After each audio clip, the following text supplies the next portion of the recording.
warahmatullahi wabarakatuh.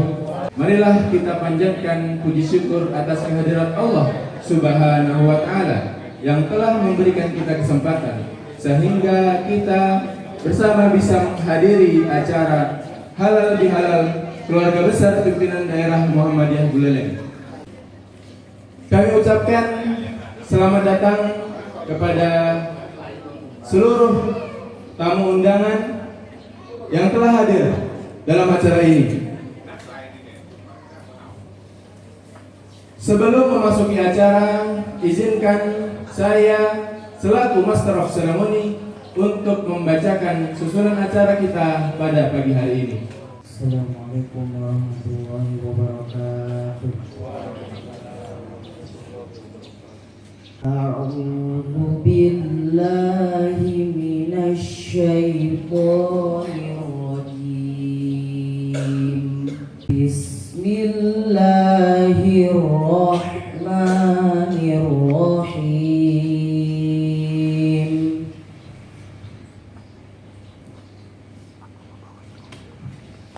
Ya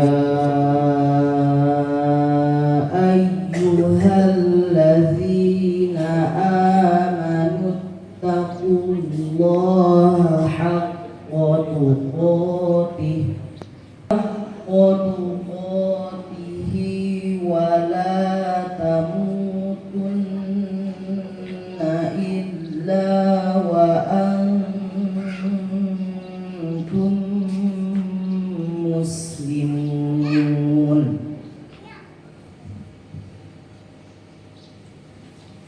Wa'tasimu bihablillahi jami'an wa la tafarraqu wadhkuru ni'matallahi 'alaikum idh kuntum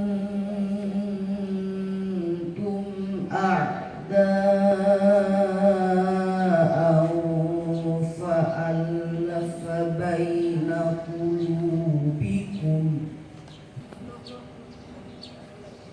fa'alafa baina qulubikum fa'asbahtum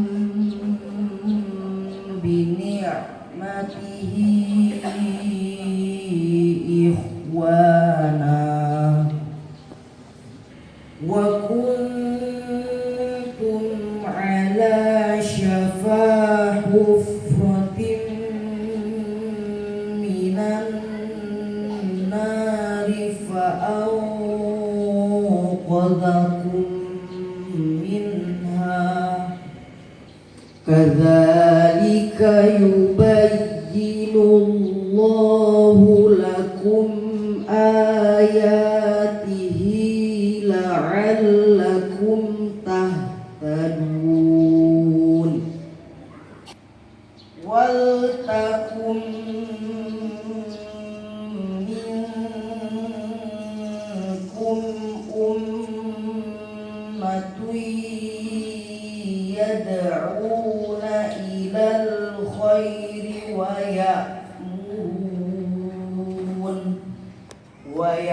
ya'muruna bil ma'rufi wa yanhauna 'anil munkar. Ulaika humul muflihun. Wala takunu kalladzina farraqu wa ikhtalafu min ba'di ma ja'ahum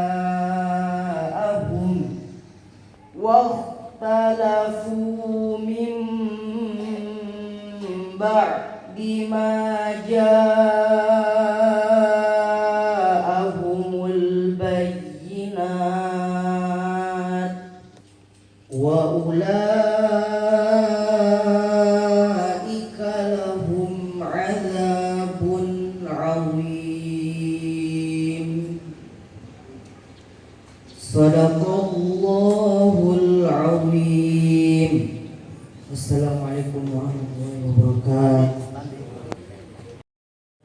Bismillahirrahmanirrahim. Assalamualaikum warahmatullahi wabarakatuh.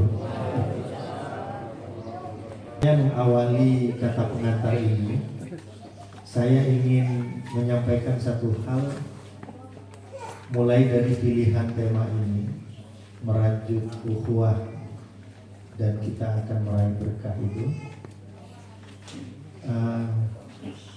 Ada satu nikmat Allah yang tadi sudah dibacakan oleh Ananda Dimas, surah Ali Imran di ayat 103 itu.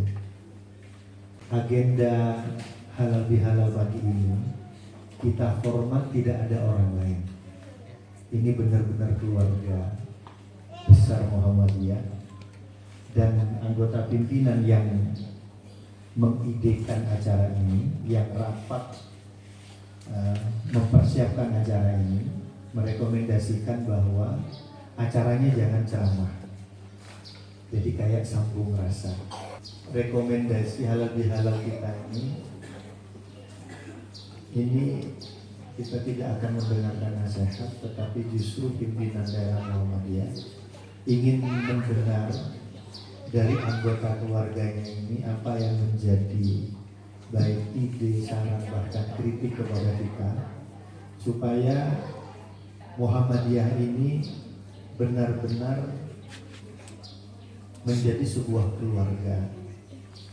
Yang tadi sempat saya singgung di awal, bahwa rasa bersaudara itu memang harus kita perjuangkan, karena kalau tidak, musuh kita ini, yakni setan dan iblis itu, salah satu yang dihembuskan itu adalah semangat adawah, semangat berpecah belah. Makanya Allah tadi yang dibacakan oleh Ananda Dimas itu mengatakan fa'asbahtum bini'matihi ikhwana. Jadi bersaudara itu adalah karunia. Kalau kita bermusuhan, ya tentu lawannya. Kalau bersaudara itu nikmat, berarti berpecah belah, bermusuhan, apalagi di dalam keluarga, itu laknat. Makanya kita nanti ingin mendengar nasihat dari para orang tua, termasuk juga mungkin pengantar dari anggota pimpinan. Selebihnya saya ingin yang hadir di tempat ini menyampaikan apa yang diinginkan terhadap persyarikatan ini. Tentu saja keinginan yang sangat mungkin untuk kita lakukan dan kita penuhi. Karena jangan sampai juga kita ini menginginkan sesuatu yang kita sendiri itu tidak mampu mengerjakan. Ketika kita sudah mencoba merintis pembangunan klinik, di sebagian mungkin keluarga besar Muhammadiyah juga nanya, itu kok macet pembangunannya itu, kok enggak terus dan sebagainya. Ya nanti kita akan ungkap kenapa. Yang pasti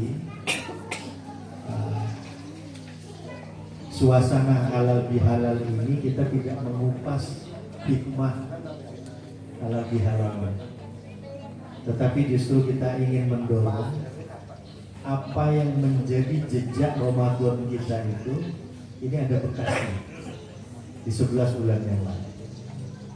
Dan jejak yang ingin kita minta kepada teman-teman sekalian adalah, mari kita berbicara hanya pembicaraan yang punya nilai. Nah, ternyata saya ingin mengutipkan, karena kita ini kan kalau ditanya aktivitas apa yang paling banyak kita lakukan dalam keseharian kita, ngomong. Padahal Allah itu serius bicara tentang masalah ini. Kalau dibaca An-Nisa 114 itu, Allah katakan la khaira fi katsirin min najwahum.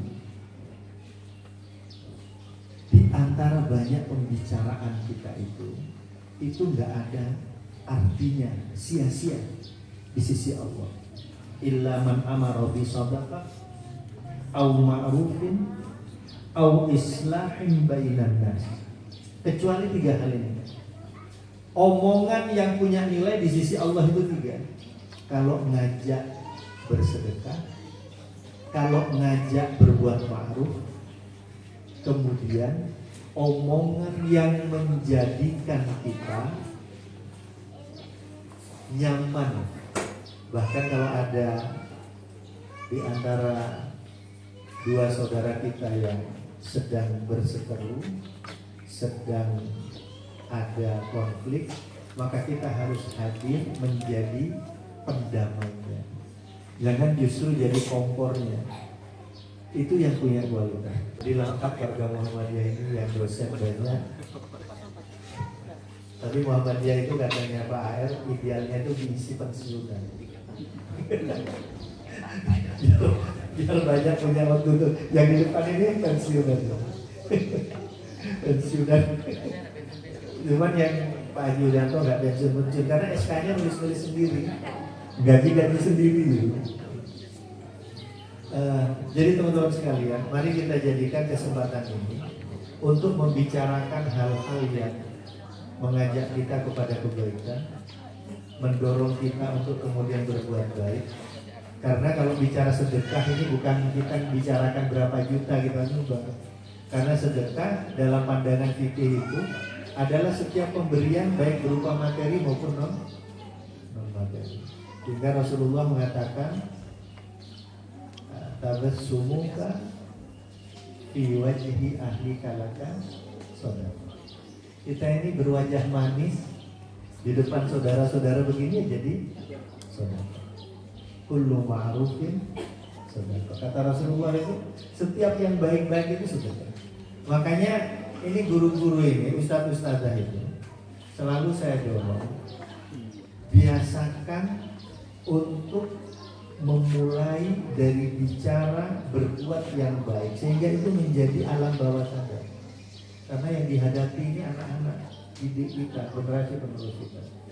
Jangan sampai guru-guru itu, ustadz-ustadzah kita itu yang ada di alam bawah sadarnya itu adalah upaya untuk mengelabui suasana, mengelabui pimpinan, mengelabui siswa, mengelabui majelis, mengelabui orang tua dan sebagainya.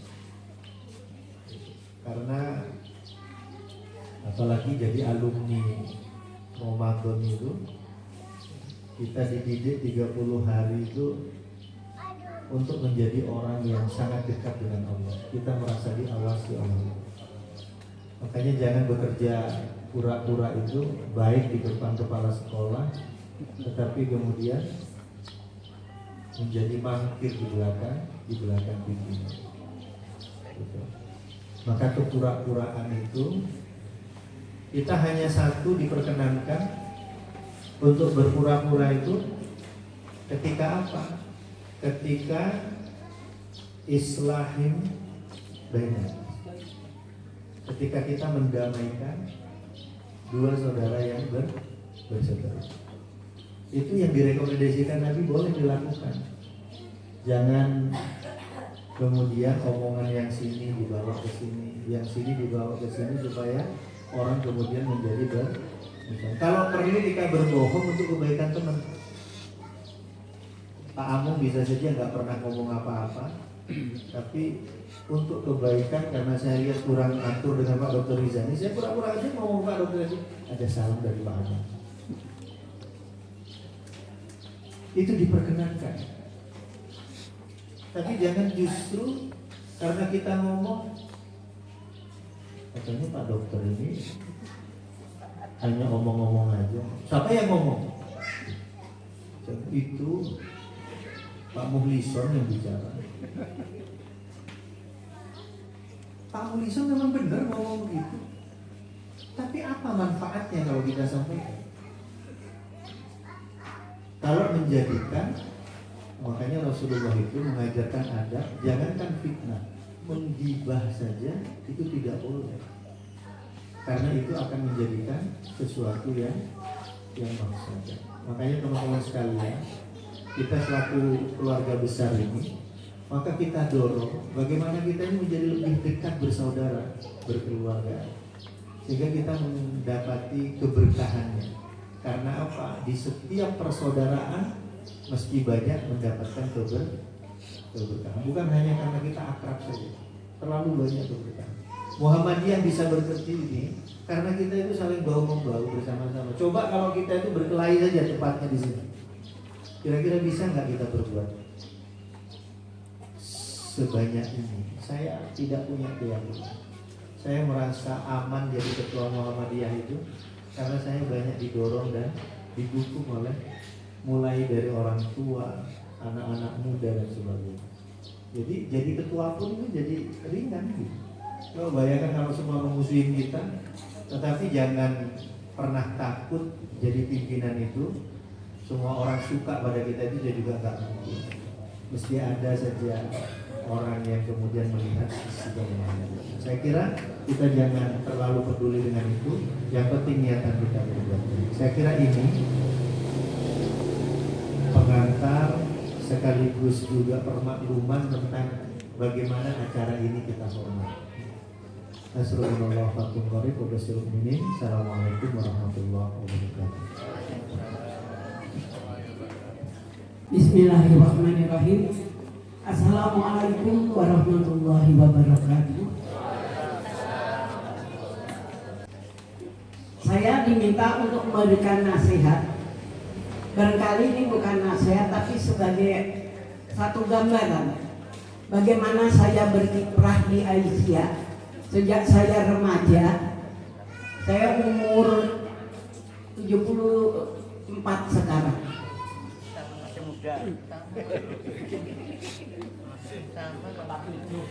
Saya baru beberapa hari yang lalu berusia 74. Tapi saya berani menjamin bahwa semangat saya dengan ibu-ibu Aisyah yang lainnya, saya masih lebih kuat dari yang lainnya.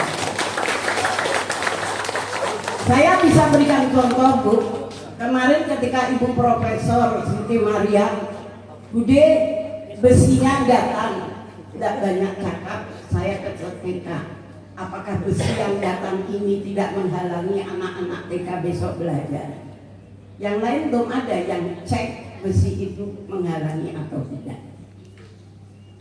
Begitu TK Aisyah dibongkar, mengeluh semua, bambu berantakan. Barangkali kalau ada foto ada perempuan tua di tengah-tengah bambu berserakan, itulah Ibu Nana. Bapak Ibu yang saya hormati, saya di Aisyah itu pertama jadi diangkat di Aisyah itu sebagai ketua PKU. Waktu itu PKU adalah pembina kesejahteraan umat. Bersama sekretaris saya adalah almarhumah mertuanya Pak Dr. Hijani, Ibu Hajah Aisyah Syafi'i. Itu jabatan saya di Aisyah. Setelah itu saya menjadi sekretaris Aisyah 2 periode, mendampingi Ibu Hajah Fauziah.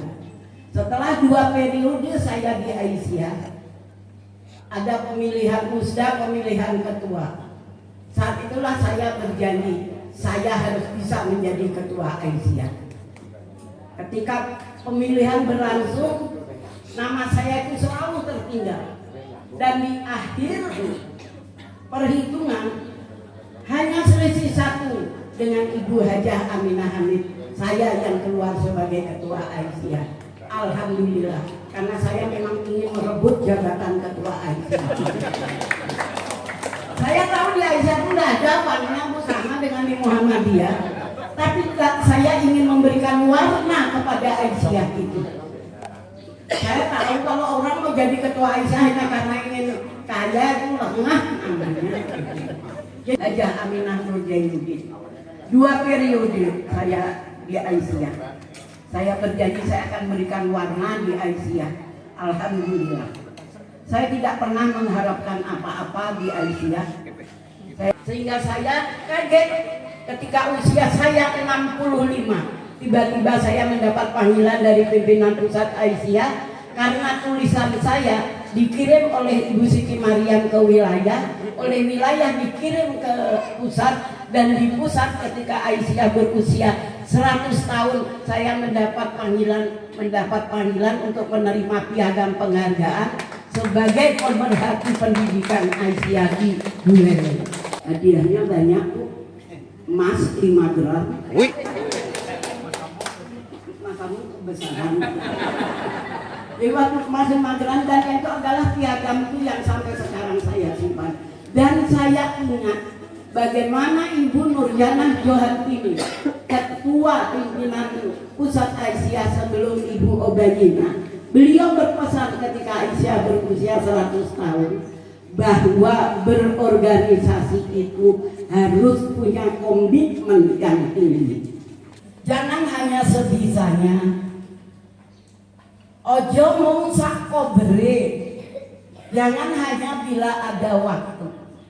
Itu sebabnya di Aisyah saya setiap saya bicara, berikan waktu kepada Aisyah sehari setengah jam saja berpikir untuk Aisyah. Tapi belum semua, karena barangkali tunjangan fungsionalnya yang tinggi di Aisyah. Saya betah di Aisyah, walaupun sakit, walaupun hujan, kalau sudah ada Mbah Bude segera ketika. Dulu saya sempat di SD Muhammadiyah di awal berdirinya, karena Pak Ali minta, Bunda akan ada SD Muhammadiyah. Saya yang sudah biasa 5 tahun olahraga kalau pagi, jalan pagi, 5 tahun setelah pensiun diminta untuk menjadi pionir di SD Muhammadiyah, saya jalani. Tapi alhamdulillah setahun setelah kelas 1 saya antarkan kelas 2, saya divonis oleh Pak Dokter saya kena gula. Gula saya waktu itu 460. Mungkin kebiasaan olahraga yang tidak saya jalani. Sejak itu saya pamit kepada Mbak Ida untuk mundur jadi guru di SDU. Padahal saya masih suka jadi guru waktu itu, sehingga saya hanya mengawasi TK saja. Nah itulah adik-adikku sekalian, dan barangkali yang baru mengenal wajah saya. Saya bilang di Aisyah, ketika Sriani ini berbicara keras, berarti dia sedang sehat. Tapi kalau saya sudah diam, berarti saya sedang sakit dan tidak suka. Jadi jajaran di Aisyah jangan kaget kalau mendengar suaranya Bu Nani. Bukan marah, tapi memang begini suara saya. Barangkali bisa ditanya pada mantan pacar saya, bagaimana saya ini. Tapi alhamdulillah Pak Amon itu kalau saya sudah tinggi suaranya, dia lebih mengalah memilih membaca buku. Ya.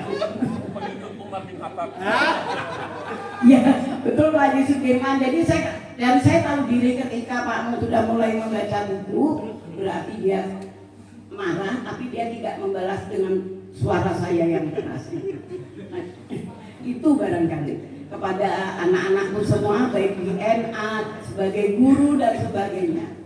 Satu saja, kita harus punya komitmen.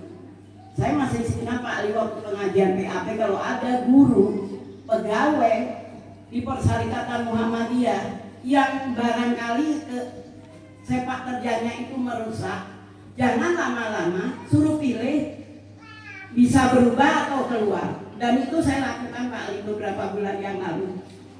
Ada karyawan di TK Aisyah yang tanda kutip agak nyengkal sedikit, nggak ambil alih lagi. Kebetulan saya membidangi majelis pendidikan di Aisyah, langsung SP1. Saya berikan SP1, tinggal pilih ambil keluar atau memperbaiki diri, dan dia lebih memilih keluar. Alhamdulillah. Nah itulah ibu-ibu semua, adik-adik yang barangkali baru mengenal ibu. Separuh hidup saya barangkali di Muhammadiyah dan Aisyah, tapi saya tidak pernah mengenal lelah. Barangkali di Pak Dokter Nijani saya jadi ketua PKU, Pak Dokter belum nikah Pak ya? Belum, karena waktu Pak Dokter pacaran dengan Bu Siti Mariam itu saya adalah jomblangnya. Ya itu, ya. Ya, jadi, broker. Jadi Pak Dokter tuh belum jadi, saya sudah jadi ketua PKU waktu itu. Ya itu, jadi perjalanan di Aisyah itu orang bilang di Aisyah ini liu gati gagah ini. Tidak liu kalau kita mau menjalaninya, bekerja skala prioritas, membahagiakan. Sehingga saya bicara dengan teman-teman yang sekarang ini di Aisyah, itu mereka itu rindu kalau saya tidak datang. Rindu apanya? Rindu marahnya. Sing ade dadonge, sing ade galak kan. Ya, sing ade dadonge, sing ade galak. Tapi insya Allah galak saya adalah galak membangun. Mudah-mudahan sisa usia saya ini benar-benar bisa bermanfaat untuk diri saya dan untuk orang lain, terutama untuk persyarikatan ini. Khairun nas anfa'uhum linnas. Itu saja yang bisa saya berikan pada adik generasi muda. Jangan takut bertanya kepada ibu. Suaranya Bu Nani, dia sudah 74 masih kalah suaranya, tensinya masih kalah. Terima kasih dari taufik dari saya. Assalamualaikum warahmatullahi wabarakatuh. Barangkali izinkan saya berdiri ya. Cuman kalau duduk terus lupa berdiri. Kalau tadi Bu Nani bilang usianya berapa? 76 ya? 74. Hampir yang saya 67 ya. Tapi Pak Ali bilang tadi nyinggung-nyinggung soal pensiun seperti Pak Sudirman. Kalau bagi saya tidak ada usia pensiun. Tadi Pak Haji bilang seperti bukan orang pensiunan gitu. Jadi pensiun itu bukan berarti kita istirahat ya. Bukan berarti kita harus diam gitu ya. Jadi pensiun malah justru membuat kita bersemangat untuk beraktivitas. Jadi saya harapkan kita itu tidak mengenal pensiun, tetap beraktivitas. Oleh karena itu saya berharap dari adik-adik yang muda-muda ini, karena saya juga pernah muda ya. Kalau bicara soal dulu, saya tahun 92 sudah aktif. Jadi Muhammadiyah itu sejak zamannya Pak almarhum Suprotomo, ya, mungkin belum pernah dengar Pak Haji Iksan, trio-trio itu saya jadi kacungnya, sudah berkiprah di Muhammadiyah. Ini Muhammadiyah ini tidak mengenal juga pensiun, bahkan bekas ketua umum bisa jadi anak buah, bisa jadi turun jabatan seperti Dim Samsudin, ya. Bekas ketua umum jadi ketua ranting. Tidak masalah. Di Muhammadiyah itu tidak mengenal pensiun. Sahabat saya ini dulu sama-sama di Muktamar Jogja, semangat luar biasa. Kita akan membangun Muhammadiyah ke depan. Saya dipanggil khusus ya, ngomong di apa tuh? Kita akan pulang ini, kita akan membangun Muhammadiyah. Iya. Tapi tidak tahu bangun apa.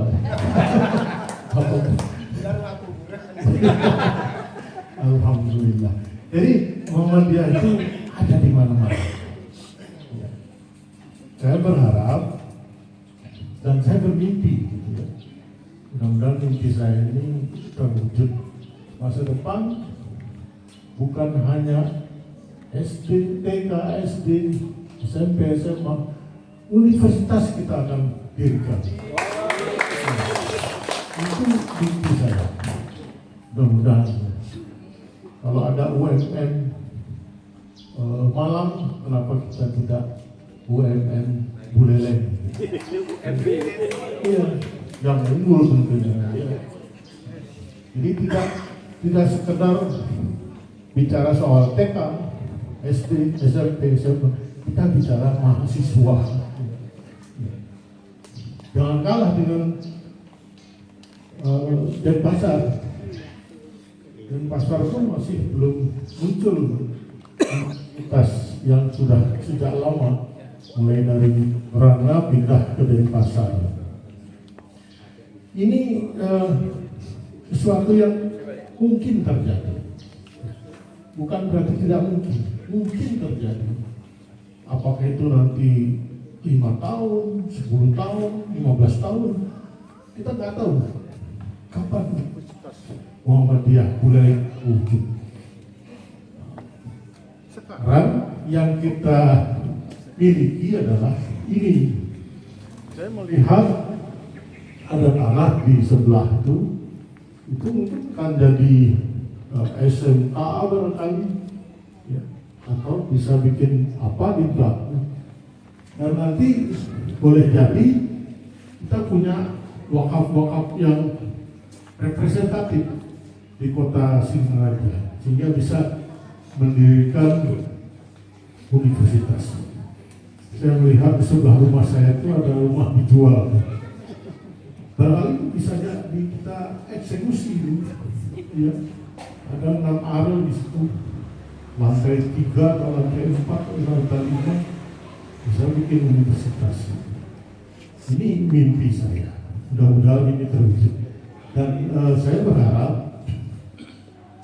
Muhammadiyah itu sesuai dengan jargonnya sekarang itu berkemajuan, tidak lagi mundur ke belakang, tapi berkemajuan. Mari kita bangun Muhammadiyah ke depan lebih maju. Itu saja yang ingin saya sampaikan. Assalamualaikum warahmatullahi wabarakatuh. Assalamualaikum warahmatullahi wabarakatuh.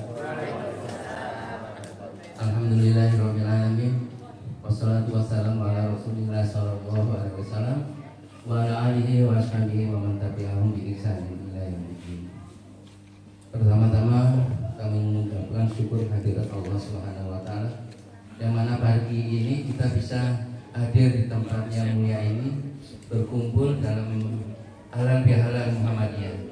Tapi ini tadi kayaknya bukan halal bihalal, mungkin belakangan dialog kisahnya lama.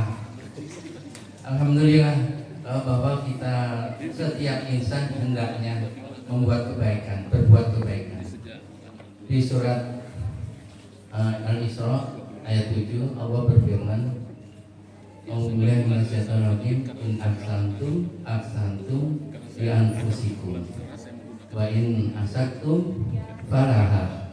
Nah, ini sebagai ikatan kita sebenarnya di dalam Muhammadiyah, bahwa kita jangan takut atau berbuat baik itu jangan takut. Apapun sekecil apapun, bahwa kebaikan itu akan kembali kepada kita sendiri. Dan kalau kita berbuat kejahatan, dan kejahatan itu akan menimpa kita sendiri. Nah, ini yang kita camkan di Muhammadiyah ini. Apapun, sekecil apapun, kita sumbang sekecil apapun untuk berdirinya Muhammadiyah. Tapi alhamdulillah, sejauh ini dari generasi-generasi semuanya alhamdulillah telah menyumbangkan segala pikiran, segala kemampuan tidak untuk berdirinya Muhammadiyah sehingga sampai saat ini. Sampai saya pandang di Muhammadiyah sekarang ini luar biasa, Masya Allah, semuanya terpenuhi dari TK, SD, tapi TK-nya bukan Muhammadiyah ya, Aisyah. Jadi SD, SMP, SMA. Kita dulu waktu zaman saya itu ingin yang di belakang ini kita beli waktu itu. Kita sudah bicara dengan pimpinan dari pusat, itu tidak ada tanggapan. Tapi alhamdulillah kita dapat tanah nama ada Mas Ali ya, yang sekarang kita bangun BSD ini. Alhamdulillah. Ya sekecil apapun itu kita harus syukuri. Mungkin saya tidak bisa cerita seperti para pembicara tadi. Jadi kebaikan itu jangan ragu-ragu. laksanakan walaupun sekecil, bahkan ada sampah Muhammadiyah ini bersihkan, insya Allah akan dicatat Allah hingga di akhirat nanti. Demikian saja mungkin bacaan saya, yaitu nasihat dari saya yang tua ini, jadi mengajak kepada kebaikan untuk Muhammadiyah. Bismillahirrahmanirrahim. Alhamdulillah. Demikian mungkin sambutan nasihat saya. Mudah-mudahan kami minta maaf karena saya belum saatnya untuk menasihati bapak-bapak, ibu-ibu semuanya. Tapi karena tadi dari MC-nya menyampaikan menasihati, jadi saya hanya sekedar menasihati.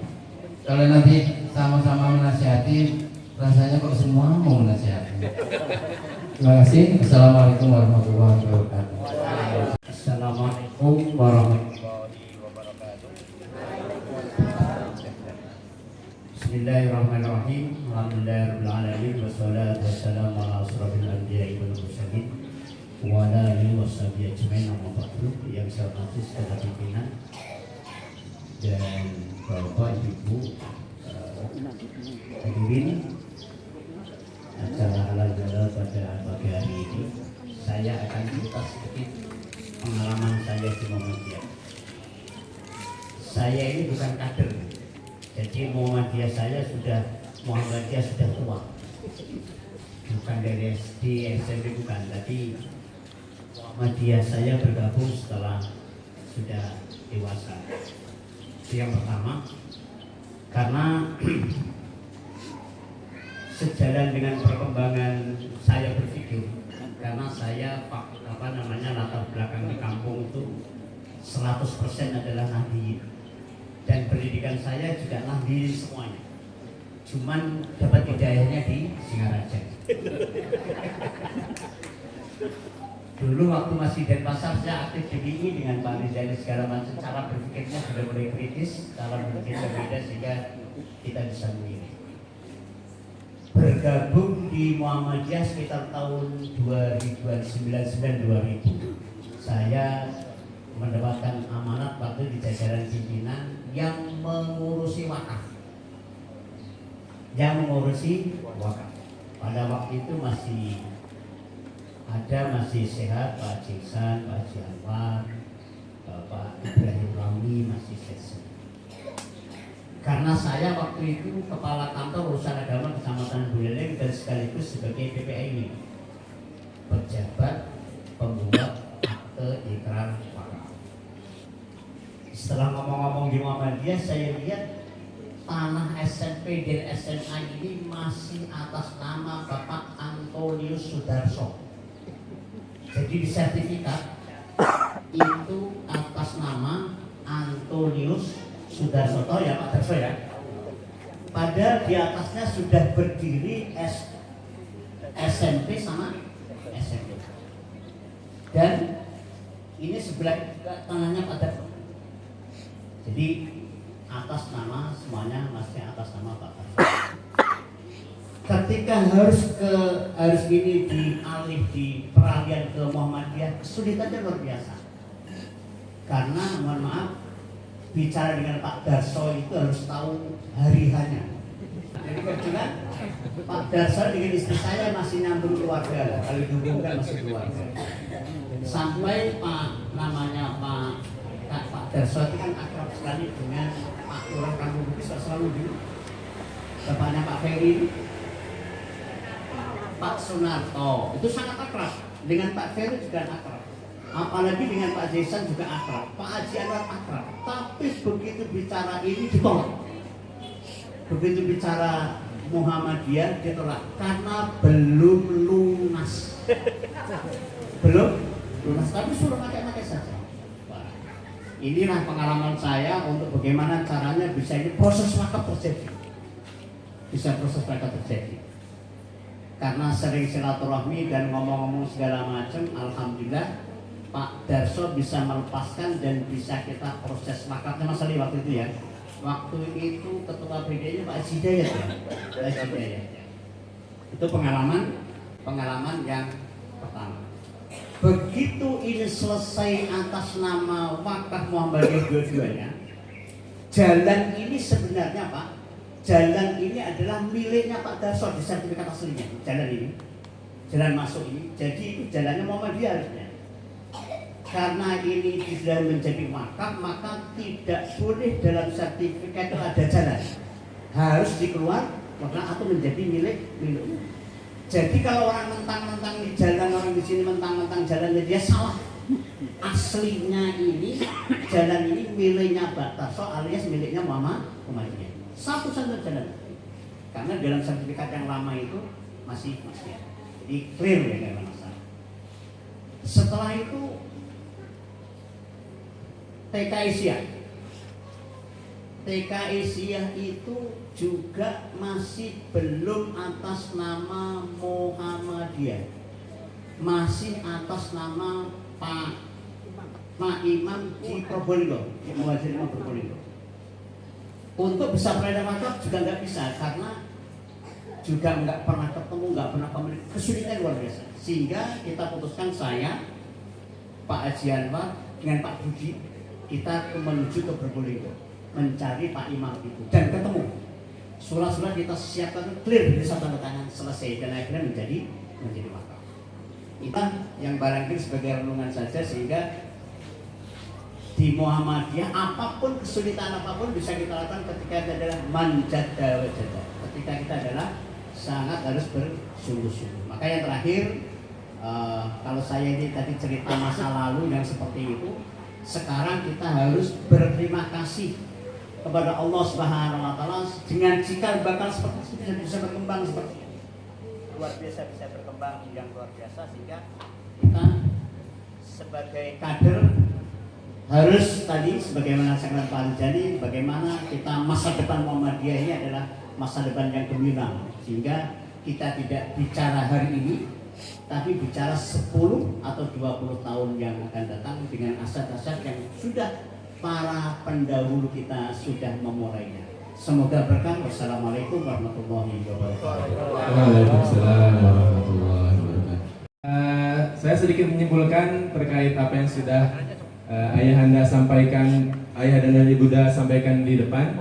Pertama, Ayahanda Ali sempat menyampaikan bagaimana kemudian solidaritas ini penting ya di lingkungan Muhammadiyah untuk kemudian kita bisa berkolaborasi, kemudian kita bisa menyatukan visi untuk Muhammadiyah ke depan yang lebih maju. Kemudian tadi Ibu Nani menyampaikan bermuhammadiyah itu harus totalitas ya, bukan hanya sekedar kita menyempatkan sedikit waktu, tapi kalau bisa seluruh usaha kita, seluruh tenaga kita curahkan untuk kemajuan Muhammadiyah itu sendiri. Kemudian saya juga menyimpulkan dari Ayahanda Dr. Rizani, kita sebagai orang Muhammadiyah itu harus memiliki cita-cita yang besar. Kita kemudian menggembar-gemborkan Islam berkemajuan. Nah, itulah yang kemudian harus menjadi semangat dakwah kita. Bahwasanya kita tidak stuck, kita tidak hanya berjalan di tempat, tapi kita punya cita-cita yang besar dan kita juga punya usaha untuk sampai pada cita-cita tersebut. Kemudian lanjut, Bapak Haji Hurianto tadi menyampaikan bahwasanya kebaikan sekecil apapun yang kita lakukan itu pasti akan kembali kepada diri kita sendiri. Jadi ketika kita beramal, dalam hal ini kita menjadikan amal usaha Muhammadiyah sebagai alat atau media untuk melakukan kebaikan, maka sebenarnya kita telah berinvestasi kebaikan kepada diri kita sendiri. Dan terakhir tadi yang disampaikan Haji Imam Syafi'i, bahwasanya kader itu tidak mesti lahir dari kecil. Ada kader-kader yang kemudian ikut menjadi kader ketika melihat sikap Muhammadiyah, sikap orang-orang di Muhammadiyah, cara berpikir Muhammadiyah dan sebagainya. Sebagai tambahan, hari-hari ini sering kita lihat di media sosial ada tren login Muhammadiyah. Ini marak di kalangan Gen Z, Bapak Ibu semua. Bahwasanya Gen Z merasa Muhammadiyah ini cara beragamanya mudah, cara beragamanya itu tidak ribet. Jadi mereka berbondong-bondong buat KTAM. Nah, ini kan merupakan satu hal yang kemudian harus kita perhatikan. Bahwasanya Muhammadiyah ini sudah didirikan oleh kaum muda, terutama generasi Z.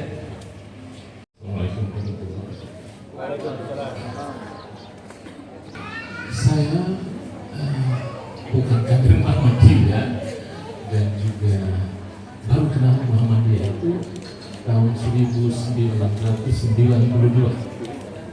ketika istri saya mulai bertugas di sini.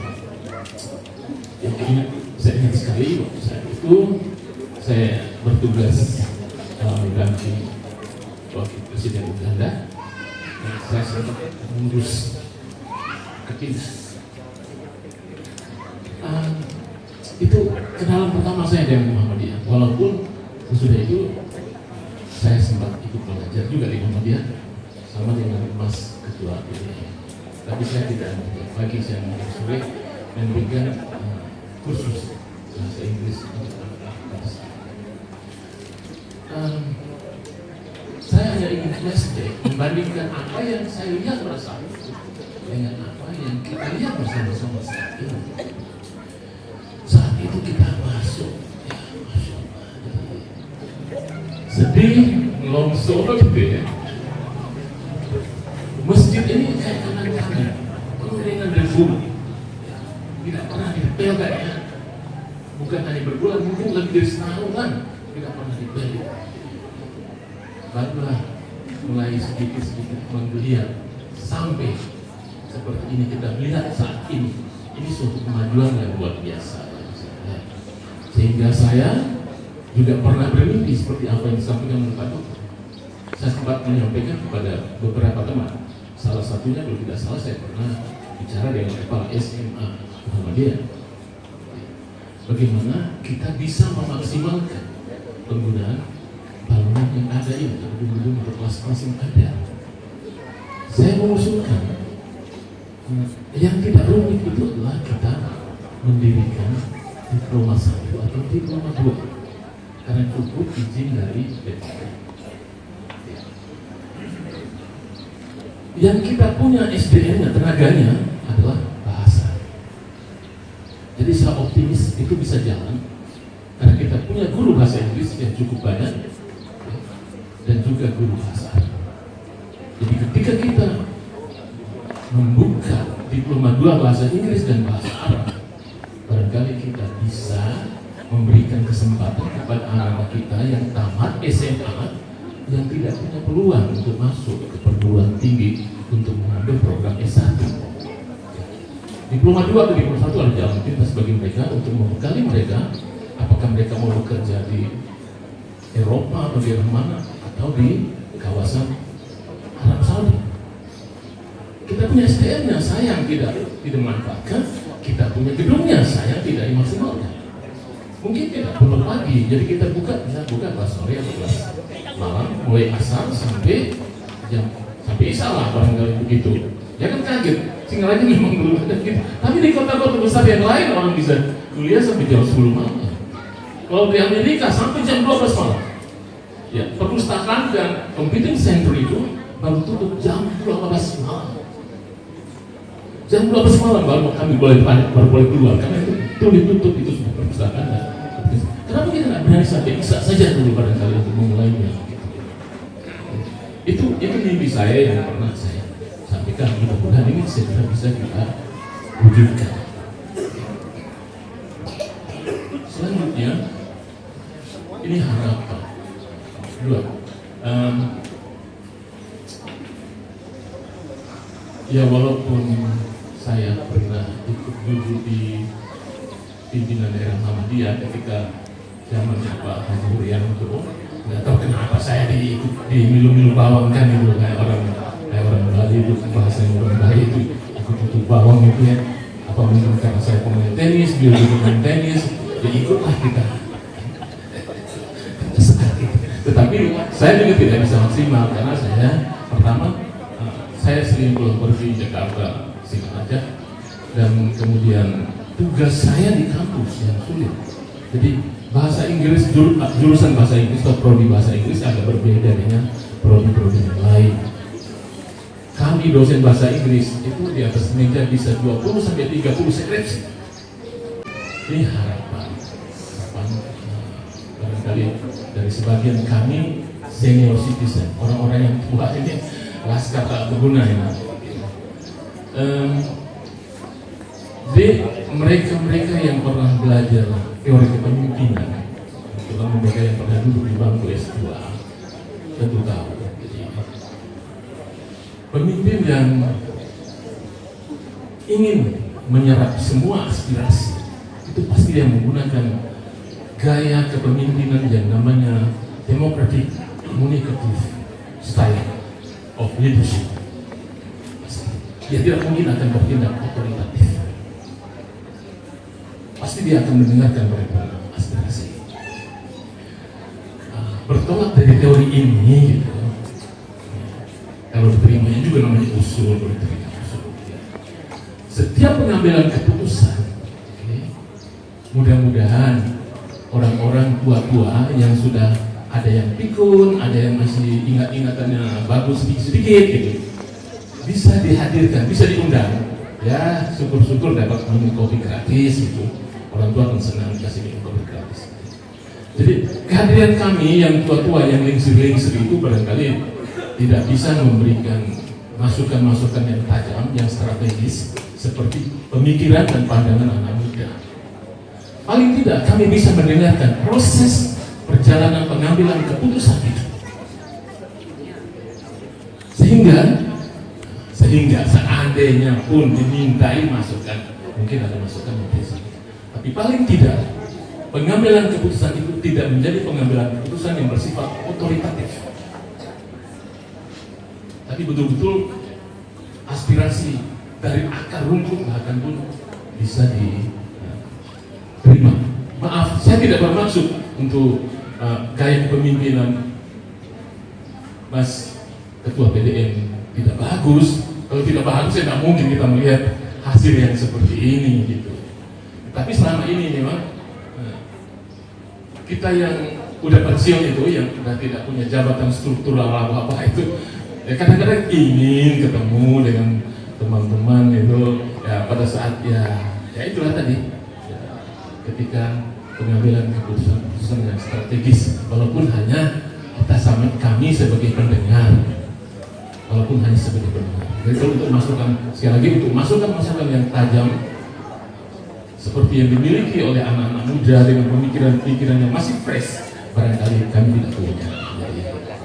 Ya, rada-rada pikun soalnya, tetapi paling tidak ada pengalaman juga. Mudah-mudahan yang masih bisa kami ingat, bisa kami berikan. Itu saja. Mudah-mudahan kita semakin maju. Saya sangat yakin bahwa kita akan menjadi perguruan nomor 1 di daerah. Boleh catat omongan saya. Saya yakin, saya sangat yakin itu. Dan mudah-mudahan cara kerja ini tetap akan bisa dijalankan dan syukur-syukur bisa semuanya tambah semangat dan semakin bersinergi. Itu saja. Assalamualaikum warahmatullahi wabarakatuh.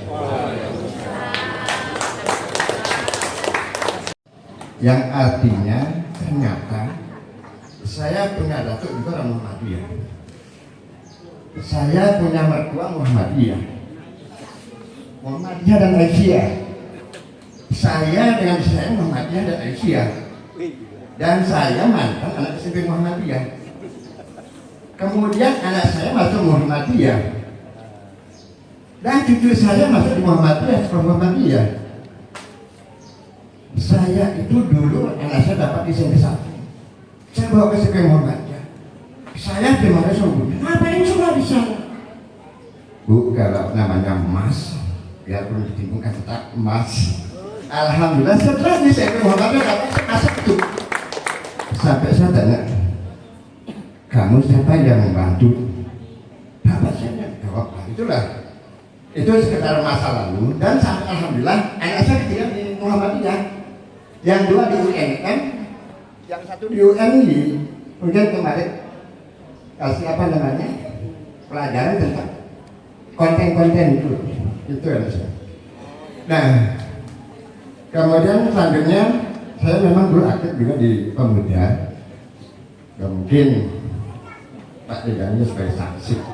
bagaimana perjuangan saya sampai di muka sering diungkap kalau perjuangan seperti ini. Nah, memang saya punya sebuah cita-cita ketika kamu lihat kiri kanan, kok rasanya tidak ada mendukung. Apalah artinya kita bekerja sendirian. Dan pernah saya cerita di grup WA yang mana Muhammadiyah itu lambang matahari hanya bisa menyinari yang di pinggir-pinggir, yang di tengah kelihatan, tapi yang di lorong-lorong itu tidak masuk. Inilah saya sekarang fungsinya. Saya ngantar anak yang di lorong itu saya antarkan. Ini loh Muhammad. Saya tidak perlu di struktur pengurusan. Saya hadir di sini, tampakkan jiwa Muhammadiyah. Masuk di sini, tampakkan jiwa Muhammadiyah. Dan saya yakin orang yang benar-benar di Muhammadiyah, ketika masuk dalam satu tempat tetap diperhatikan. Jadi itulah manfaat. Nah, terakhir mungkin yang saya perlu sekedar masukkan saja. Apakah mungkin bisa kita melihat kegiatan muslim ada promosi yang lain? Nah, perlu ke depan itu dibuat semacam pengertian yang katakanlah ke satu tempat sehingga kita akan bisa menarik satu angkat berkadar. Selama kita ini kan masih tertuju pada satu tempat. Jadi kalau kita mungkin Mas Ali mungkin bisa dalam pengajian sini, ayo kita kumpul, kan di pabrik kita kumpul itu untuk menarik teman-teman yang mungkin ingin masuk Muhammadiyah. Mungkin itu saja. Sekian. Assalamualaikum warahmatullahi wabarakatuh. Assalamualaikum warahmatullahi wabarakatuh. Saya minta waktunya sedikit. Saya hanya menyampaikan permakluman. Kalau tadi para senior saya menyampaikan nasihat, banyak lagi pengalamannya. Ya, mohon maaf tadi agak terlambat karena harus mendampingi istri yang lagi di wisuda tadi pagi. Saya mulai saja, saya mengenal yang tahu namanya Muhammadiyah itu sejak saya jadi mualaf tahun 2008. Dan saya syahadat di NU. Ya, kemudian 2013 saya menjadi juri lomba beduk. Nah, ketemulah saya sama Pak Ali. Mungkin Pak Ali sudah lupa ya. Karena PHBI waktu itu Pak Dr. Isami ada waktu itu, saya masih ingat. 2013 saya masih dinas. Kemudian saya kenal Pak Ali. Ya, banyak kita ngobrol, ya sempat ngobrol masalah ini. 2014 saya tertarik gitu. Jadi karena Pak Ali ini kan bagi saya mentor saya, ustadz saya, dan sekarang teman saya gitu. Saya dulu panggil ustadz, sekarang berubah menjadi Pak Ali saya panggil. Karena kalau saya masih panggil ustadz, kayaknya kita sama-sama di PDN. Nah, kemudian 2014 itu saya mulai mendekat ke Muhammadiyah. Nah, ini mungkin saya yang paling termuda. Saya merasa di Muhammadiyah ini sebagai akar, bukan rotan. Jadi apa yang ada sekarang ini tiada rotan, akar pun berguna. Itu bagi saya. Dan saya merasa yang paling bodoh di Muhammadiyah. Jadi ya karena malum ya. Kalau masalah agama ya sudah tentu saya seorang mualaf. Saya banyak dibimbing oleh Pak Ari sendiri. Mulai saya di Muhammadiyah itu ketika ada Dikdasmen. Jadi Pak Ali mengaktifkan Dikdasmen itu, saya sebagai anggota. Kemudian karena kembali kita di Muhammadiyah ini, kalau saya melihat ya yang disampaikan Bu Nani tadi sebenarnya tidak dalam kesempatan tapi disempatkan. Tapi beberapa orang saya yang bisa seperti itu. Jadi banyak yang masih urusan rumah tangganya lebih dulu, kemudian baru organisasi. Nah, itu kan tergantung dari mereka. Nah, saya ke Muhammadiyah ini tujuan saya satu saja tadinya, belajar agama. Ya, saya lihat figur Pak Ali itu ya cocok untuk saya. Dan sampai sekarang saya masih mengidolakan kalau Pak Ali ceramah di masjid jadi khotib atau jadi paling bagus bagi saya ya. Dan saya sering dapat tausiah-tausiah itu di mobil ketika saya nyetir. Jadi supirnya Pak Ali. Ya. Nah, 2014 itu saya mulai di sana. Saya sebagai anggota biasa. Nah, akhirnya pengurus-pengurus itu jarang datang dan yang tersisa saya saja. Dan sampai akhirnya Ketua Dikdasmen almarhum Pak Anjuman meninggal dunia.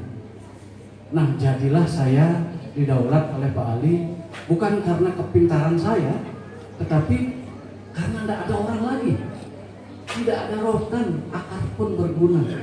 Akhirnya saya menjadi PAW, pengganti antar wafat. Iya, karena pejabatnya sudah wafat. Mulailah di sana kita menggarap Dikdasmen itu. Saya banyak bertanya ke Pak Ali, kemudian mencari literatur pedoman-pedoman untuk pengelolaan amar usaha Muhammadiyah terutama dalam bidang pendidikan. Banyak yang terjadi pada saat itu. Kemudian lanjut saja, saya berlanjut di di Dikdasmen. Nah, sampai pada Muskal kemarin saya sebenarnya kembali merasa jadi akar. Tidak tepat saya menjadi pengurus, tetapi karena dipaksa untuk masuk dalam nominatur itu, ya saya terpaksa harus ikut. Tadinya saya sudah tidak ikut karena saya merasa itulah apa sih saya ini. Nah, kemudian karena masuk di sana ternyata dipilih, entahlah figur saya ini apa sih gitu. Jadi terpilih sampai akhirnya ya di jajaran pimpinan, di wakil ketua bidang pendidikan. Nah, setelah berlangsung itu selanjutnya kembali menjadi PAW. Saya tidak minta jabatan karena saya ingat jangan mencari hidup di Muhammadiyah, tapi hidup-hidupilah Muhammadiyah. Apalagi nanti ada mencari jabatan di Muhammadiyah itu apa? Unani tadi sudah bilang tidak ada tunjangan fungsional, tidak ada tunjangan jabatan. Yang ada hanya tunjangan di akhirat saja mungkin nanti kalau mau berpikir begitu. Iya. Nah, akhirnya karena tidak ada lagi orang, ya, saya didaulat lagi oleh Pak Ali. Pak Dodi jadi sekretaris. Saya terkejut. Kalau saya tolak, siapa lagi yang bisa bantu Pak Ali? Tapi saya bermaklumat, ya untuk sekedar formalitas tanda tangan, karena surat menyurat itu harus jalan. Tidak boleh lagi almarhum Pak Darmo karena sudah meninggal.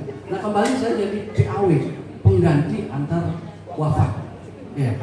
Nah, untuk dimaklumi, jadi saya sebenarnya tidak bisa apa-apa. Pak Ali yang tahu banyak, ya. Sampai pada akhirnya saya kasihan dengan Pak Ali. Pak Ali itu bukan seorang single fighter, tetapi tidak ada yang diajak fighting gitu. Jadi bukan dia berdiri sendiri, tapi tidak ada yang diajak untuk bekerja. Pada akhirnya saya merasa kasihan, nyopir pun saya mau. Usia saya sudah tidak muda lagi, saya tersinggung juga dibilang pensiun. Saya 64 tahun sekarang. Tapi kata Dr. Lisani tidak ada pensiun, saya tidak pensiun. Saya masih aktif di luar Muhammadiyah. Dan ketua FASI dari 2013 masih sampai sekarang. Kalau yang seusia saya ada yang masih berani terbang benar dengan pesawat kecil. Nah, saya alhamdulillah masih diberikan keberanian untuk masih berani terbang. Saya kemarin, Pak berapa usianya? Diragukan kesehatannya, dicek tensinya, mau terbang, wah masih bagus ini, boleh gitu. Boleh, padahal sebelumnya saya sudah pernah terbang juga. Nah, ini yang dikatakan Pak Dokter tadi tidak pensiun. Saya tidak pernah pensiun. Di Muhammadiyah ya mungkin nanti yang membuat pensiun saja ya panggilan wafat itu bisa mungkin akan menjadikan saya pensiun. Saya di rumah kegiatan saya masih tetap seperti anak-anak. Saya membuat miniatur pesawat yang bisa terbang, tapi bukan untuk mainan, tapi bisa terbang. Ya, ini Ya sekarang pun saya sedang membuatnya. Kemarin dari BWM sendiri ingin mengembangkan. Saya kasih minta pesawat. Saya sumbangkan 2 pesawat saya ke BWM untuk bisa dikembangkan di sana karena sana ada robot dan aeromodeling ini menjadi proyek robot terbang. Nah, dari yang lain kayaknya saya tidak ada apa-apanya, saya hanya membantu aja. Kalau ke Denpasar saya selalu siap karena saya kasihan. Bayangkan Pak Ketua Denpasar nyetir sendiri, jadi ketua sendiri, rapat sendiri di sana. Bayangkan. Tapi yang mereka tidak melihat di luar itu sendiri aja. Memang tidak ada yang diajak. Siapa? Ya, sekarang saya lihat syukur-syukur di Glassman di blow up sekarang sudah bagus karena banyak teman-teman yang. Nah, itu situasi sesuai pengamatan saya. Jadi apa yang dinasehatkan, insya Allah saya akan lakukan, terutama hidup di Muhammadiyah, jangan mencari hidup di Muhammadiyah, kemudian tidak mencari jabatan di Muhammadiyah, dan karena saya tidak pernah meminta. Nah, itu sedikit sudut pandang saya terhadap Muhammadiyah, karena saya baru bermuhammadiyah dari tahun 2014, ya, tidak lama saya sudah bukan kader apalagi, tetapi saya siap menyumbangkan segala sesuatu yang saya miliki untuk di Muhammadiyah. Dan yang mungkin yang tahu ketua saja yang mungkin tahu ya, atau yang lain. Jadi demikian kurang lebihnya saya mohon maaf, itu sekedar sudut pandang terhadap Muhammadiyah dari saya yang seorang mualaf dan sekarang berkiprah di Muhammadiyah. Terima kasih. Wassalamualaikum warahmatullahi wabarakatuh. Kami mewakili dari PJN sendiri, mungkin teman-teman yang lain tidak bisa hadir. Semua memuji dan mengagungkan Pak Ali. Padahal saya sendiri kecewa. Maaf ini, Pak Ali punya banyak narasumber dan moderator baik, tapi tidak pernah diajak ke sendiri seperti ini. Saya harap dalam waktu yang tidak lama, Bu Ali dapat datang ke sendiri dan memberikan apa yang bisa Bapak sampaikan di sana. Mungkin ini saja Pak. Saya sangat kecewa, benar-benar kecewa. Tapi Bapak juga semuanya yang bisa menyampaikan ini di Seriret ya, sehingga teman-teman kami di Seriret semua tahu bahwa Muhammadiyah tidak kecil. Mungkin ini saja Pak. Assalamualaikum warahmatullahi wabarakatuh. Dengan Profesor Dr. Siti Mariam dan Bu Haja Supati. Jadi saya di sana betul Pak sempat ngakuk dan marah karena melihat TK. Tapi alhamdulillah setelah saya ngamuk, TK-nya pindah dan bagus sekarang.